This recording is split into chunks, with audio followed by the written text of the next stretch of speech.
Greater Noida accident में हुई लापरवाही से सीएम योगी आदित्यनाथ नाराज हैं। अटकलें चल रही हैं कि वो खुद घटना स्थल पर पहुंच सकते हैं। नोएडा प्राधिकरण के सीईओ लोकेश एम को हटा दिया गया है। एसआईटी की टीम भी बन गई है। 5 दिन में रिपोर्ट तलब करने का आदेश है।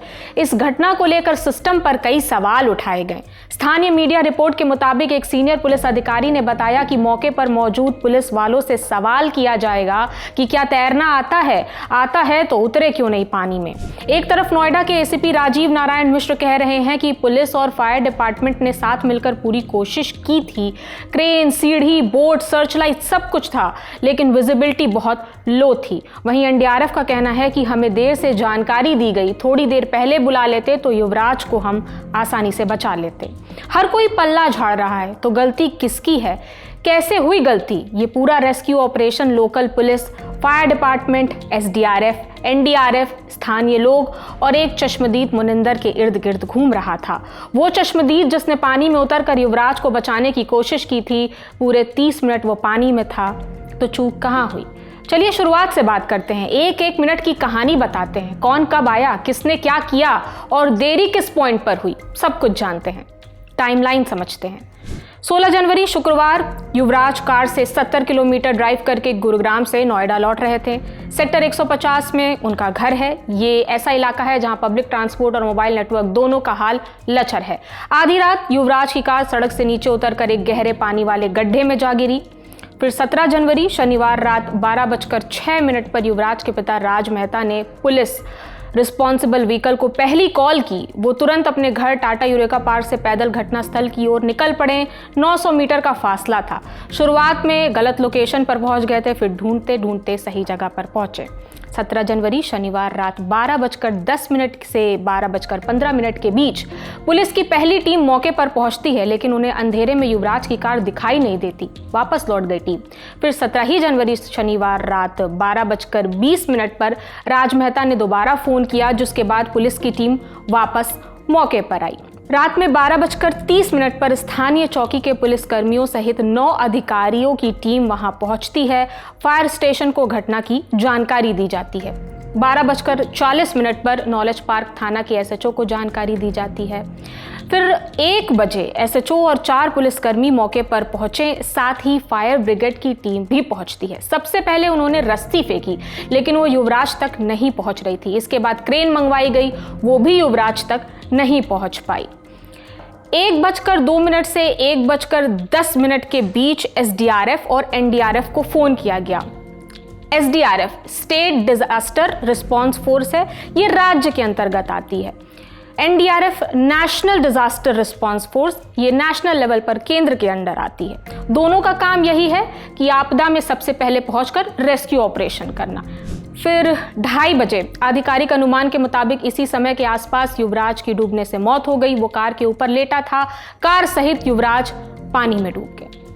तड़के 3:45 एसटीएफ की टीम पहुंची। इनके पास सीमित संसाधन थे। सुबह 4:15 पर एनडीआरएफ की टीम मौके पर पहुंचती है और केवल 15 मिनट में एनडीआरएफ ने युवराज की डेड बॉडी को बाहर निकाल लिया। अब सवाल यह है कि एनडीआरएफ को केवल 15 मिनट लगे ये काम करने में, जिसके लिए पुलिस और फायर ब्रिगेड की टीम आधी रात से लगी थी, पूरा महकमा लगा था। तो एनडीआरएफ पहले ही क्यों नहीं पहुंच गई? पहले ही एनडीआरएफ को क्यों नहीं बुला लिया गया? पहुंच जाती तो जान बच गई होती।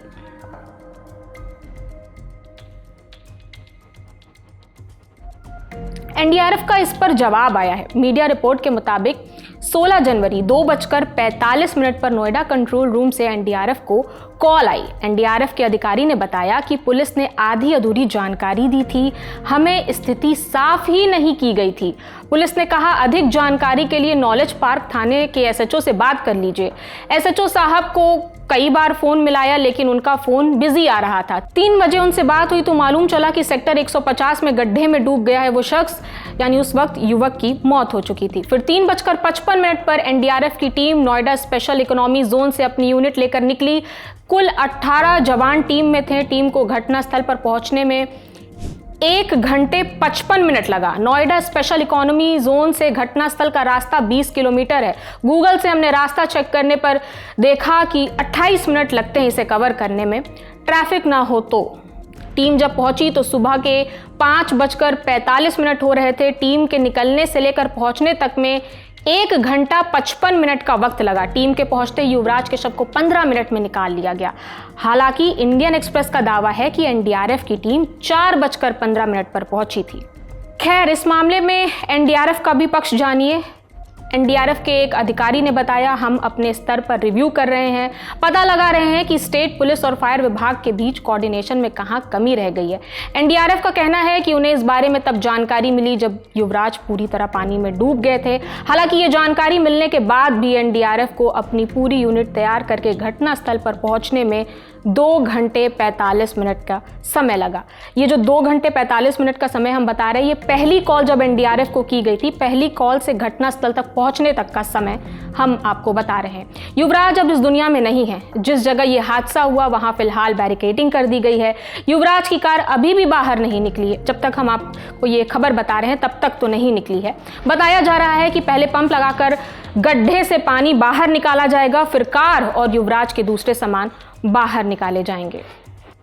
हमने मुनिंदर नाम के डिलीवरी एजेंट का जिक्र किया था जो पानी में उतरे थे युवराज की जान बचाने के लिए। युवराज की जान बचाने की कोशिश की थी उन्हें पुलिस ने थाने में बुलाकर पूछताछ की थी। मुनिंदर का कहना है कि पुलिस ने 5 घंटे थाने में बैठाए रखा था। उन्हें बिल्डर्स से जान के खतरे का डर भी है। कल तक जो मुनिंदर खुलकर प्रशासन की लापरवाही की बात कर रहे थे, उनका बयान भी अब बदला बदला नजर आ रहा है। सुनिए उनका नया बयान। मेरा नाम मोनिंदर, मैं नोएडा सेक्टर 150 के रहने वाला हूँ। हमारे यहाँ पे जी 16 तारीख को एक घटना हुई थी। अभी एक ज्यादा धुंध के कारण एक लड़का 27 साल वर्षीय रोड से सीधा तालाब में दागे गाड़ी लेकर, तो रोड में दागने के बाद जो किसी भी तरीके से पुलिस को पता चली, 15 मिनट के अंदर अंदर वहाँ पे पुलिस पहुंच गई। कुछ लोग मौजूद थे, उन्होंने पुलिस को कॉल की। 15 मिनट के अंदर पुलिस पहुंचने के बाद उसने इतने ही मैं पहुंचता हूँ कुछ समय बाद, थोड़ी सी देर बाद ही, तो पुलिस अपनी कार्रवाई में लगी हुई थी। पुलिस उसे पूरा कोशिश कर रहे थे बचाने के लिए। फिर कुछ देर बाद ही एसडीआरएफ, एनडीआरएफ, फायर ब्रिगेड सब ही समय पर पहुंच चुके थे। लेकिन ज्यादा धुंध होने के कारण तालाब में ना तो लड़का दिख रहा था ना गाड़ी दिख रही थी। लेकिन लड़का उन्होंने पूरी मशक्कत के बाद लगभग कुछ समय बाद ही उसे बहुत जल्दी रेस्क्यू कर लिया था लड़के को। हमने 19 जनवरी को जब ये खबर चलाई थी तो दर्शकों ने कमेंट बॉक्स में सवाल किए थे कि हेलीकॉप्टर से भी तो युवराज को बचाया जा सकता था।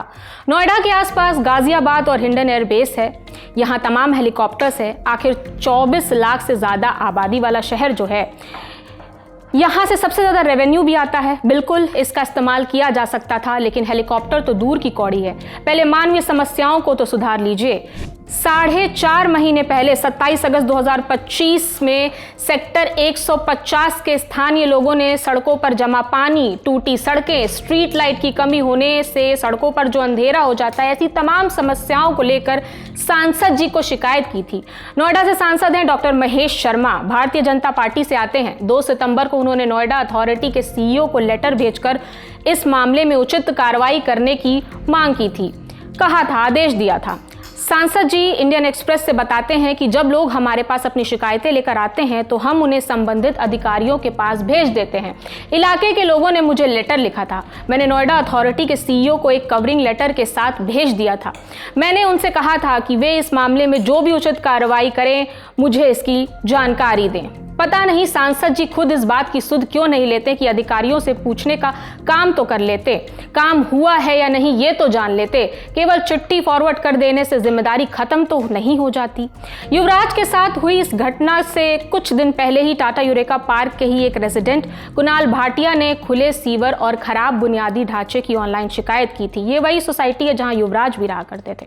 नोएडा अथॉरिटी वेबसाइट पर अभी भी इसका स्टेटस जो है वो पेंडिंग है। इस मामले पर जो भी अपडेट्स आ रहे हैं वो हम आप तक पहुंचाते रहेंगे।